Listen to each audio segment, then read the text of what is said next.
तेल नै लाग्यो लाग्छु म मैले पनि लाग्छु मलाई सोच आमा किन हातमा ल्यामा मातेर त्यहाँ तास्यो पिरो खाने ल डाइरिया त नगर मिठो छ पिरो छैन नालीको बजार ओर्लिस पुल बजार ओर्लिने हो त्यो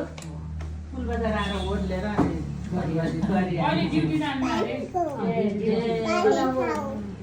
पानी खाऊ पानी खाऊ रे पानी ल्याऊ त्यो जाउली भने तातोसँग कलेजमा हुन्थ्यो ल्याउनु मलाई भनेको थियो तिमी पानी खाने हो आमालाई फोन गरेको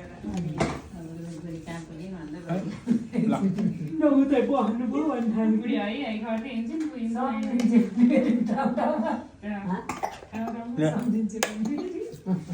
कति सर्काको आफूले लगाएको थियो